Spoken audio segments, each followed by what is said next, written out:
betrayed, beaten, and abandoned at a garbage dump. Skola's life seemed shattered when her husband declared, "This is your rightful place." But in that moment of despair, a stranger's kindness sparked a transformation that would rewrite her destiny. This isn't just a story of survival. It's a powerful tale of grace, resilience, and poetic justice. Grab your popcorn and settle in, because Skola's journey from the ashes of cruelty to a beacon of hope will leave you speechless. Don't miss a second. Subscribe and hit that thumbs up for an unforgettable narrative. He was unfaithful to her. He physically abused her. He demeaned her simply because she was an orphan with no one to protect her. Yet, when she mustered the bravery to share her plight with her father-in-law, seeking a glimmer of hope, her husband transformed into a beast. He didn't merely evict her. He abandoned her at a dump site, declaring, "This is your rightful place." Unbeknownst to Bofi, the refuse he cast her into would mark the pivotal moment of her life, as someone was observing, and that person would alter her destiny forever. This isn't merely a story of treachery. It's a saga of endurance, grace, and poetic retribution. So, settle in, get comfortable, and grab some popcorn because the tale you're about to witness will leave you astounded. If you're new to our channel, be sure to hit the subscribe button and give this video a hearty thumbs up. You won't want to miss a moment of this unforgettable narrative. This marriage didn't sprout from love. It was born from financial records and business agreements.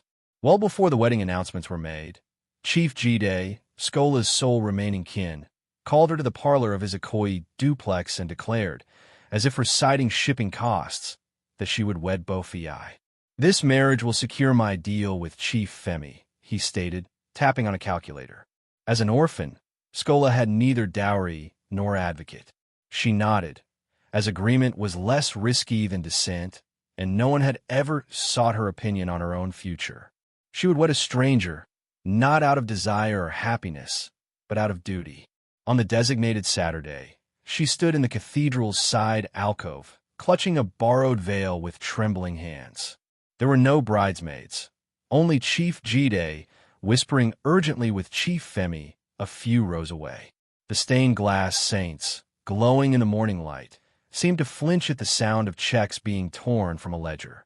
The groom arrived 15 minutes late, carrying the faint scent of champagne and arrogance. He glanced at Skola just long enough to verify her presence, then winked at friends loitering near the back door. The organist, uncertain whether to start, stumbled over a note before beginning the processional. Thus, the ceremony staggered forward like an unwilling beast. When the priest declared, "If anyone knows a reason these two should not be wed," a heavy silence fell until Skola's faint but clear voice broke through.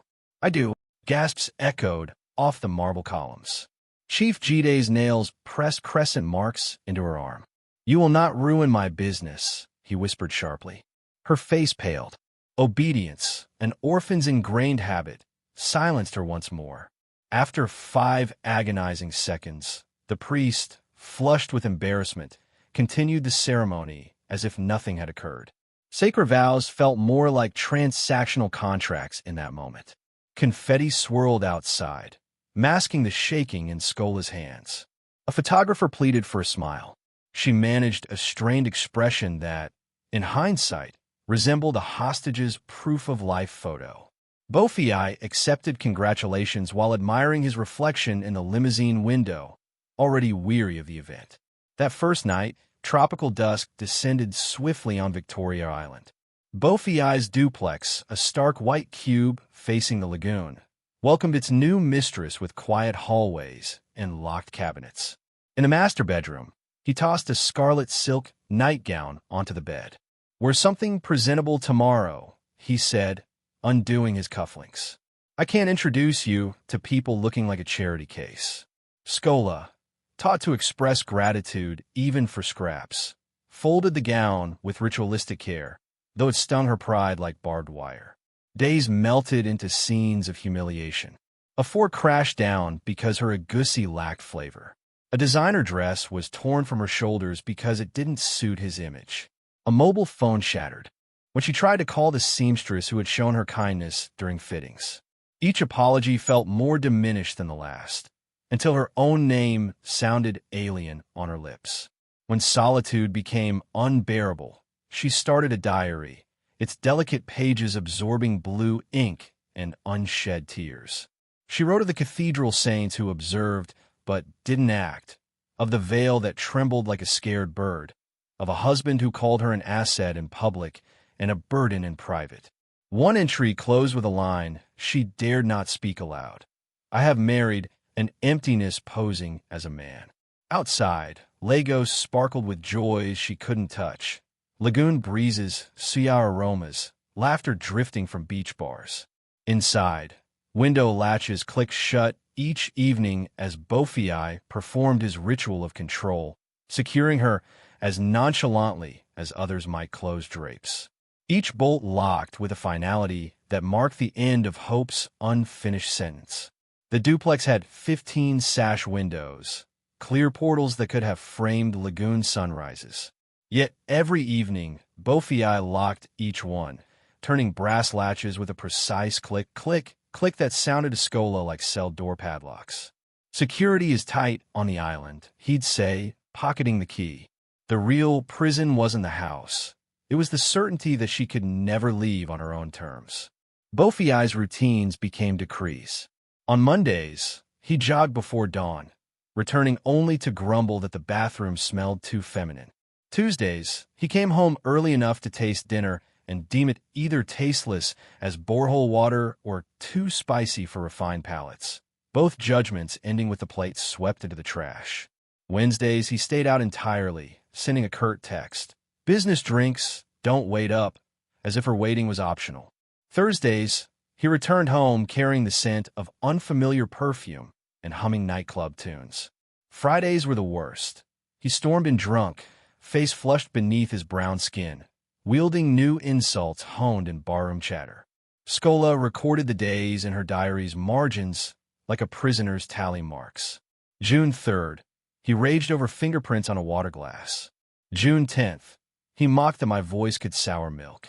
June 24th, he questioned if orphans even know how to love. Each entry ended with the same question, penned in delicate cursive. What is the cost of silence? She never dared write the answer. Everything. One stormy Tuesday evening, as Bofiai's shower hummed in the inn soot and steam slipped under the door, Scola seized the moment, her thumb shaking as she dialed her uncle's number. The call connected on the fourth ring. "Uncle, it's Scola," she said.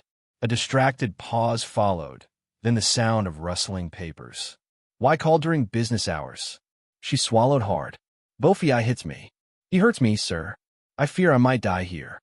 Chief Jide clicked his tongue. "A woman perseveres, child. Men challenge their wives. You must remain valuable to him. A merger worth millions depends on your behavior. But he locks me in." He raises his hand. "Scola," he cut in, his voice sharp as a blade. "Listen well. No marriage is perfect. Don't shame me with theatrics. Stay in your marital home and be thankful your husband provides." The call ended abruptly. She stared at the phone, half expecting an apology. In the next room, the shower stopped. She wiped her tears, hid the phone under a sofa cushion, and composed her face in a practiced calm before Bofiai emerged, wrapped in a towel, smelling of costly bath oil and the arrogance of the evening. Dinner was deemed inedible, yet he ate every bite of jollof rice, as if spite were a spice. That Friday, storm clouds darkened the afternoon sky. Bofiai stumbled in after midnight, reeking of vodka and with deep plum lipstick on his collar, far from Scola's subtle lip balm. She waited in the living room, hands clasped, the TV flashing silent commercials. When he lurched in, she tried a gentler approach, her voice soft but firm. "Bofiai, please, I'm not asking for loyalty, just caution. Use protection. Your recklessness could kill us both." He froze, stunned. Then a harsh laugh erupted from him. "You, a nobody from the slums? Lecturing me?" The first slap sent her reeling. The second hit her ear, a metallic buzz filling her head. Fists fell as the chandelier tinkled above, as if cheering a cruel spectacle. When he finally stopped, He threw her against the banister. Blood tasted like metallic rain in her mouth. She lay curled up until dawn's gray light crept across the Persian rug. Upstairs, Bofi snored. With immense effort, she rose, slipped on a worn Ankara wrapper, and crept out before her courage faded. Barefoot, as her shoes were locked away, she barely felt the driveway's stones through her adrenaline. The 6-block walk to Lekki felt eternal. Rain started, a light mist, then a torrential downpour, tearing leaves from almond trees and flattening her hair. Car sped by. Twice, she nearly hailed a taxi, but pride, or shame, kept her hand down. At Chief Jide's wrought iron gates, 2 guards eyed the drenched, bruised woman skeptically. She managed, "Tell my Uncle Skola is here." They radioed in. Minutes passed under a relentless deluge. Finally, Chief Jide appeared under a golf umbrella, his silk pajamas pristine. "Goodness," he exclaimed, then hushed his voice. "The neighbors will gossip. Go home now." "Uncle, just one night inside," she begged, her voice hoarse. "I'm afraid he'll kill me." "That's a wife's burden," he retorted. "Besides, you chose him." He adjusted his umbrella to stay dry, while rain poured over her shoulders. The gates shut, locks clicked, and thunder boomed like a divine judgment. Skola stumbled back to the road, her heart breaking with each step. By the time she reached Victoria Island, dawn glowed through fading clouds. The front door was locked. Too weak to climb the wall, she collapsed onto the welcome mat. Live, laugh, love. The irony blurred through her tears. At sunrise, Bofi yanked the door open. Phone pressed to his ear, mid-argument about sales goals. He glanced at her crumpled form as if she were stray litter. "You look pathetic. Clean up before the neighbors see." He stepped over her, his designer loafers avoiding the mud, and slammed the door. Skola stayed on the mat, limbs like jelly, watching the pink sky turn to plain blue, wondering if death might feel kinder than living. A stray kitten approached, mewing. She stroked its wet fur and whispered, "We're both unwanted, aren't we?" The kitten's purr was a small, defiant sign that kindness could survive cruelty. Inside, the 15 windows caught the rising sun, their panes shining like prison mirrors. For Skola, morning brought not freedom, but the realization that escape required more than courage. It needed a door she couldn't yet envision. Skola never imagined marriage would teach her the anatomy of fear. In Bofi's house, even the mundane carried menace. She flinched at the clink of ice in a glass. She learned his footsteps, light when sober, heavy when drunk. She knew when to hold her breath or feign sleep. But the fear now gripping her wasn't about bruises or shattered dishes. It was about disease. She found it by chance one quiet morning, collecting his laundry. A crumpled pharmacy receipt fell from his navy trousers. Skola read it. Azithromycin, cefixime, metronidazole. Her hand shook. These weren't vitamins, but antibiotics for sexually transmitted infections, she recalled from orphanage health classes. Her heart sank. For an hour, she sat on the bed's edge, clutching the receipt, unsure whether to weep, confront, or pray. She chose prayer. Kneeling by the bed, she whispered, "God, I'm lost, but I don't want to die like this." That evening, she prepared Bofi's favorite dishes, grilled turkey wings, yam porridge, peppered snails. The aroma filled the kitchen. She wore a yellow wrapper with floral patterns, one of the few items he hadn't discarded. Bofi arrived at 10:40 p.m., slightly drunk, shirt unbuttoned, reeking of whiskey and another woman's perfume. Still, Skola greeted him softly, helping with his jacket. He grunted, tossed his keys onto the table, and sank into a dining chair. Tasting the food, he nodded. "Not bad. You didn't ruin it today." Skola gave a faint smile. After he ate, she brought him water and sat opposite him, hands knotted in her lap. Her voice was a whisper. "Bofi, can we talk?" He looked up, already annoyed. "About what?" "I know you're with other women," she said cautiously. "I'm not here to argue or control you. I just want us to be safe." His brow creased. "Safe how?" "I found a pharmacy receipt. You're treating something. I understand, but please use protection so we don't risk our lives." A thick silence followed. Then his laugh cut through, sharp and mocking like a blade. "You, a slum girl, advising me on protection?" He stood, pushing the chair back. "Who do you think you are?" "I'm your wife," she said softly, tears welling. "I just don't want to die, Bofi. That's all I'm asking, for us to be careful." His eyes darkened. "You ungrateful wretch." Then came the eruption. The first slap sent her crashing to the tiled floor, blood filling her mouth. He wasn't done. A kick to her ribs, then he yanked her up by the wrist. "You think you're my equal now." She begged him to stop, shielding her face with shaking arms. But Bofi was consumed by rage, ego, and the need to dominate. When he finally stopped, her head pounded, her vision blurred. He hurled her across the living room like refuse and stormed upstairs, cursing their marriage. Skola lay there for hours, unable to move or cry. The pain was beyond physical. It was soul deep. She felt thrown away, defiled, worthless. She thought of her parents, their faces faint memories, wondering what they'd say if they saw her now. Would they be proud? Would they ask why she stayed? Eventually, she crawled to the bathroom, cleaning her wounds with cold water, biting a towel to stifle screams. Staring into the mirror, one eye swollen shut, lips bloodied, she whispered, "Is this what marriage is?" She didn't sleep that night, curled in a corner, arms around her knees, eyes open until morning. Her diary lay open beside her on a blank page. With trembling hands, she wrote, "He said I was lucky to have him, but luck shouldn't feel like slow death. I asked for safety. He taught me my place. This house has no windows, only mirrors, and in each, I see a stranger." The pain from Bofi's beating lingered into the next morning. Her face felt misshapen. Her ribs ached with each breath. She moved through the house like a ghost of herself. The silence was oppressive. No apology, no remorse, not even a hint of guilt from Bofi. He left early, slamming the door, leaving her to gather her shattered dignity. By mid-afternoon, Skola sat on the couch, pressing a warm towel to her cheek. The doorbell rang. Peering through the curtain, she gasped. It was Chief Femi, Bofi's father. She hesitated. "What do you want?" In all her married months, he'd never visited unannounced.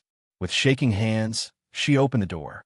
"Good afternoon, Daddy," she greeted, curtsying slightly. He studied her, eyes narrowing. "What happened to your face?" he asked sharply. She looked down. "Nothing, sir." "Don't lie to me," he said firmly. "Who did this?" Tears welled up. "Talk to me, Skola." And she did. Words poured out like a dam breaking.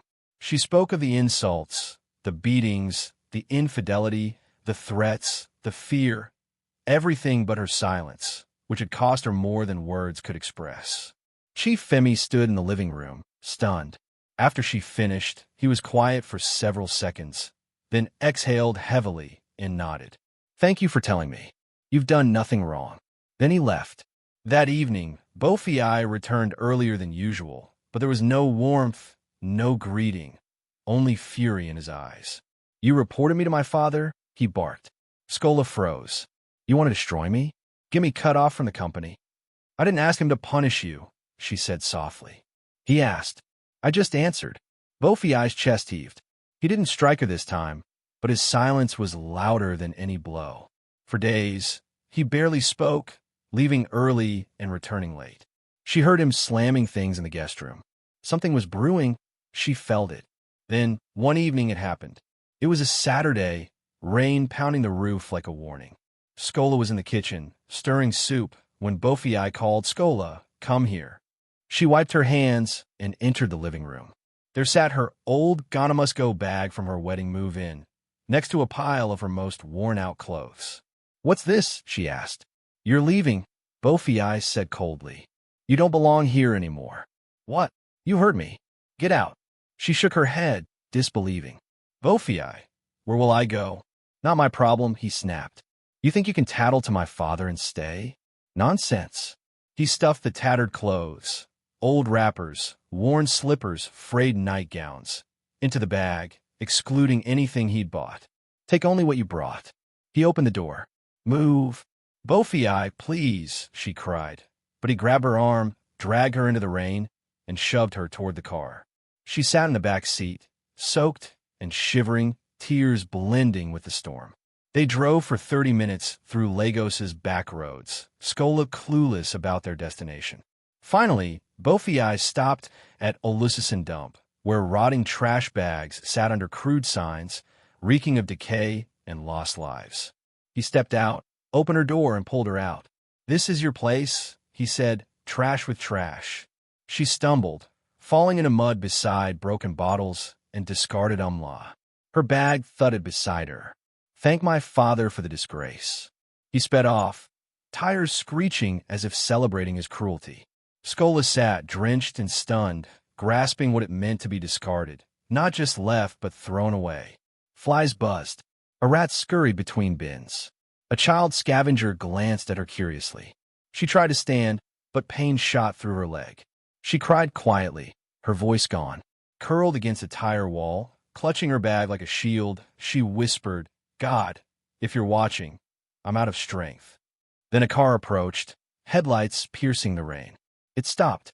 A tall man in a pristine white kaftan stepped out, holding an umbrella. His eyes met hers without. Turning away, he approached gently, avoiding puddles, and knelt beside her. "Young lady," he said calmly, "who did this to you?" Skola tried to speak, but couldn't. He looked at her with kindness. Gently, he helped her stand.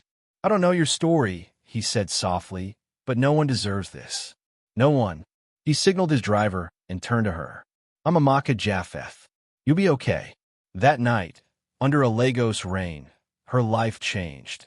Not with fanfare or vengeance, but with a stranger's kindness. Skola could barely stand as Amaka Japheth supported her, her legs weak and bruised, but his hold was steady. His white kaftan, untouched by the rain and mud, shone like a beacon of hope. The moment felt unreal, like she'd fainted and reached heaven. But the stench of garbage and the sting of her cheek confirmed this was Earth, this was real. "Please," Amaka said, noting her trembling hands, "let me help you." Skola tried to speak, but managed only a croak, too broken to respond. Amaka didn't wait for consent. "Open the back door," he told his driver, then to Skola, "You're coming home with me." Soon, she was in a black Lexus SUV, its warmth enveloping her like a blanket. She sat silently, clutching her torn bag, drenched and disheveled, her dignity in tatters. But for the first time in forever, no one yelled, struck, or demanded obedience. Just silence and the engine's soft hum. Amaka glanced back. "No need to explain now. Let's get you dry and fed." A tear fell, not from pain, but from the strange sensation of safety. They reached an Ikoyi mansion, tall white walls, manicured hedges, glowing security lights. The gates parted, revealing a stunning modern home with marble steps and elegant columns. Skola blinked, doubting its reality. She expected guards to block her, saying, "She's filthy, sir." But they bowed as the car passed. Mama Ope, a warm woman in her 50s with a kind smile, met them at the door. She gasped at Skola's state and stepped forward. "Goodness, Oga, what happened to her?" "She was discarded like trash," Amaka said quietly. "Clean her up, feed her, ensure she rests well tonight." "Yes, sir," Mama Ope replied, guiding Skola inside. Amaka looked at her once more. "You're safe now. No one will harm you here." That night, Skola bathed properly for the first time in weeks. Mama Ope filled a tub with warm water, helping her wash while humming Yoruba hymns. She dressed her in a soft cotton nightgown and led her to a guest suite larger than her old duplex. The bed was plush and warm, the air scented with lavender and clean linen. She couldn't believe this was the same day, the same life. A bowl of jollof rice, plantain, and grilled chicken sat on the nightstand. Her stomach rumbled, but she hesitated. "Eat," Mama Ope urged. "Oga said you must." Skola nodded and took a bite, then wept. She hadn't cried during Bofiai's slaps, her uncle's rejection, or the dump. But now, in a peaceful room with warm food and kind eyes, she broke. Each sob purged pain. Mama Ope held her hand silently. The next morning, Amaka checked on her. She sat by the window, gazing at the garden. "Sleep well," he asked gently. Yes, thank you, she whispered. Ready to talk? She nodded, tears rising. She shared everything. The forced marriage for business, the verbal abuse, isolation, fear, being thrown out like garbage, her uncle's dismissal, living as an invisible ghost until even that was discarded. Amaka listened without interrupting, not rushing her or judging her choices. He listened with compassion and respect. When she finished, she looked down, ashamed. I must seem weak, but I had nowhere to go. Amaka shook his head. You survived hell, Skola. That's not weakness, it's strength. He paced slowly. I built my business on timing, knowing when to hold, act, or walk away. But seeing you yesterday shook me. A woman treated like waste in a country that should do better. Skola wiped her eyes. Thank you for saving me. I didn't save you, Amaka said. I found a treasure misplaced. He paused. I want to help you, not from pity, but because you deserve better. Your story isn't over. Later, he called his lawyer. Investigate the man who did this. His name's Bofi. Find out who owns his house. I don't want to harm him unless the law requires it. But this won't end quietly.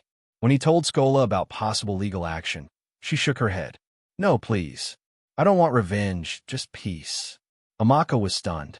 After all he did? She nodded. Let him live his life. I want to live mine. Amaka admired her. True forgiveness was rare in a vengeful world. Yet this broken woman held a heart that refused to harden. I've never met anyone like you, he said.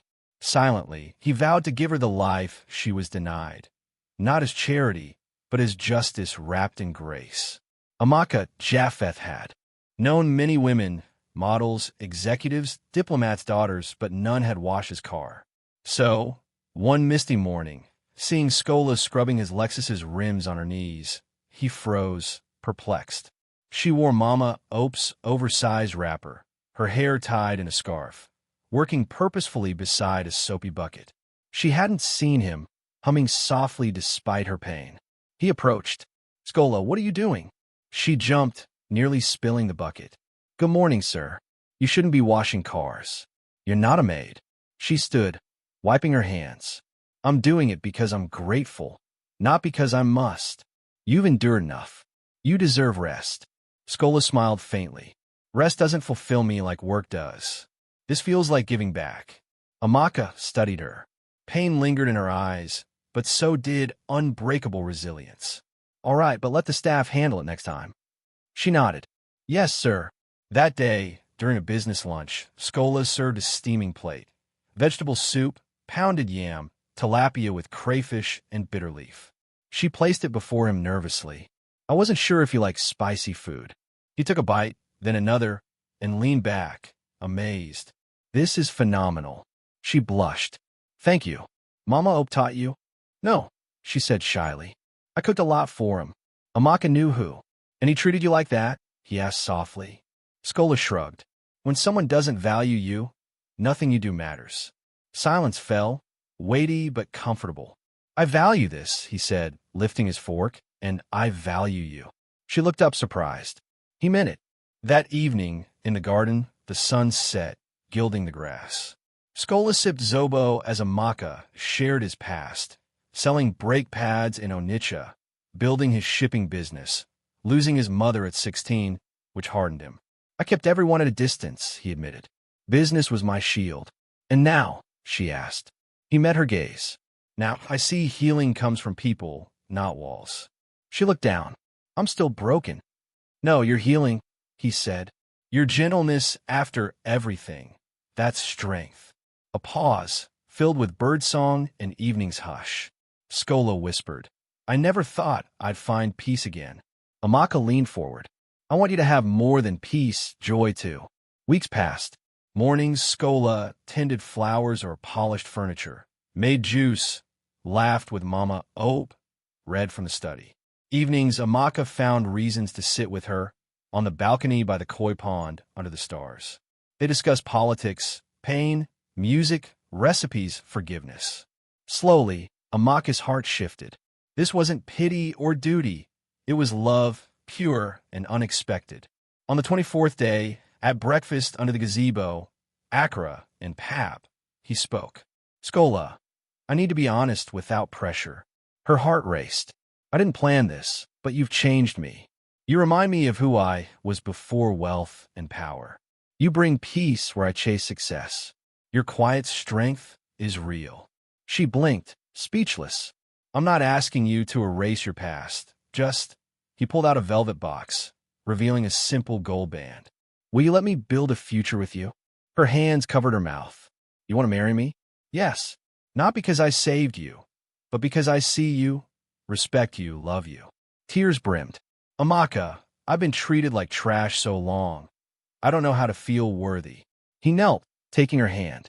Let me show you every day. She cried freely. Yes, she whispered. He smiled. Yes. Yes, I'll marry you. Less than a month after being discarded, Skola became the bride of a Nigerian titan. No media, no extravagance, just a seaside chapel, a string quartet, Mama Ope crying, and an orphanage girl scattering petals as Skola walked the aisle.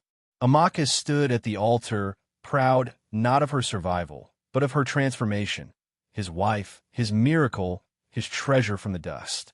Amaka believed in subtle justice, not loud vengeance. But seeing Skola pause at a mirror, touching the scar near her eye, he knew action was needed. Not for revenge, but restoration. Skola was a pillar in his home, gentle, grateful, diligent. Yet her lingering pain was evident. Her hesitant pauses at mirrors spoke. Part of me remains in that house. That night, he called his lawyer. Buy a property, a Victoria Island duplex. Find out who owns Bofiai's place. Within 48 hours, the lawyer reported, a Lebanese investor owns it, open to a private sale for the right price. Amaka didn't hesitate. Pay the full price. Put it in Skola's name. The deal closed quickly. 2 weeks later, Bofiai got knocked. The house manager handed him an envelope. The property's sold. You have 30 days to vacate. Sold to who? Bofiai snapped, grabbing the paper. The owner prefers discretion, the manager said coolly, but she'll meet you to discuss relocation. Bofiai's heart skipped. The meeting was set at an Ikoyi property office. He arrived late, unkempt, reeking of stale beer. Months had been unkind, demoted at his father's company, relationships broken, finances strained. In a conference room sat Skola, calm in a white blouse and emerald skirt, radiating confidence. She was unrecognizable from the woman he'd abandoned. She looked regal. Bofiai froze. You're the landlord? He whispered. Skola nodded. Yes. He blinked, struggling to comprehend. Ow! She didn't answer. Instead, she slid the eviction notice toward him. You have 30 days, but I'm giving you 2 weeks. His jaw tightened. You're humiliating me for revenge. She met his gaze. If I wanted revenge, I wouldn't be here. I'm doing what you taught me. Leave where I'm not valued. He looked down, speechless. As he turned to go, she added, Bofiai, I forgive you, but your cruelty has no place in my life. Outside, Bofiai stumbled into the sunlight, dazed. Everything he'd controlled, his home, his power, her silence, was gone. No one was coming to save him. In the room, Skola sighed, praying not for triumph, but for release. Justice spoke, not through violence, but through a deed in her name. Bofiai stood on a roadside, sweating and shamed, watching the last taxi vanish into the Lagos night.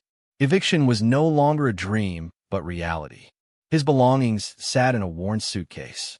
His bank account was empty, his friends silent, his job at his father's company gone. Only his ego remained, crumbling. At his father's Banana Island mansion, he pressed the buzzer, shoulders slumped. The guard hesitated, then called inside. Chief Femi emerged, arms crossed, disappointment etched in his face. Daddy, Bofiai began, but a gesture silenced him. Go home. I have no home. You had one and ruined it. Bofiai lowered his voice. Please let me stay. I'll fix things. Chief Femi shook his head. I warned you. You had everything and used it to shame a woman who only sought your respect. She forgave you, yet you discarded her. His voice broke. Your cruelty destroyed you. You're not welcome here. The gates closed silently. That night, Bofi slept in a rundown mainland guest house. No power, no fan, just a creaky mattress and rats in the ceiling. He lay awake, hearing Skola's words, "I don't want revenge. I want peace." The peace he denied her now tormented him. Across town, peace found a home. Skola stood on a polished stage in her Ikoyi mansion's garden, fairy lights twinkling. Guests filled the courtyard, survivors, donors, friends. Amaka stood beside her, hand gently at her back. She smiled at the crowd. A banner read, "Grand Opening of Amara Haven, a shelter for women in crisis." Microphone in hand, her voice was steady. "I once thought suffering silently was noble, that enduring abuse made me a good woman, that being beaten and discarded was my burden. But I learned, no one deserves to be treated like trash. No one should be cast out for lacking family or power. Women aren't objects. We're not disposable." She paused. "That's why this haven exists, so no woman sleeps on a mat in the rain, wondering if she matters." Applause erupted. Amaka kissed her forehead. Skola cut the ribbon amid laughter, cheers, and tears. Cameras flashed, but healing shone brighter. In the quiet garden later, Amaka said, "You changed everything." "No," she replied, head on his shoulder. "I just refused to stay broken." Amaka knew he hadn't married a victim, but a woman who rose from cruelty's ashes to ignite hope. Bofi, on a pavement by a BRT terminal, watched the story on a borrowed phone. His name wasn't mentioned, but his shame screamed. 6 months later, Lagos High Court granted Skola an uncontested divorce. Bofi didn't appear, sent no lawyer, ignored the petition, as if he'd vanished from his once-controlled world. The marriage dissolved in under 15 minutes. The judge looked at Skola. "You are free." She smiled, not with victory, but with quiet release, a smile that said, "I survived." Outside, in a bright Lagos morning, the sky glowed gold. Amaka waited in a gray kaftan, eyes proud. "It's done," she whispered. "Yes," he said, taking her hand. "Now we start anew." And they did. Skola donated the duplex rental profits, her former prison, to a vocational center for women escaping abuse, offering tailoring, hairdressing, baking, and tech courses, turning pain into purpose. Wura, a former taxi driver who fled abuse, became a Mara Haven's driver, picking up girls with nowhere to go, like Skola once was. The initiative made headlines. From beaten to builder, a woman's pain sparks a movement. Skola declined interviews. Her work spoke louder. In Surelier, Bofi sat under a rusty shelter outside a bar, sipping palm wine. Unshaven, his once shiny shoes scuffed, his phone disconnected. Seeing a headline about Amaka and Skola's second shelter in Abuja, he looked away. Regret whispered, "You could have had a queen. You treated her like dust." One Saturday, Skola returned to her old street as a guest of honor at an empowerment seminar. Facing young girls, some hiding bruises, others full of questions, she said softly, "I was told obedience meant silence. But I stand here because I rejected cruelty, not because I endured it." The girls clapped, some wept, and Skola smiled. Not for freedom, but for purpose born from pain. Moral lesson: never let cruelty define your value. Grace can redeem what the world discards. True strength lies not in enduring abuse, but in rising above it to protect and uplift others. We hope this story touched you. Share your thoughts in the comments. We love reading them. Another transformative tale is coming soon, so subscribe and turn on notifications to catch it first. If this moved you, like and share with loved ones.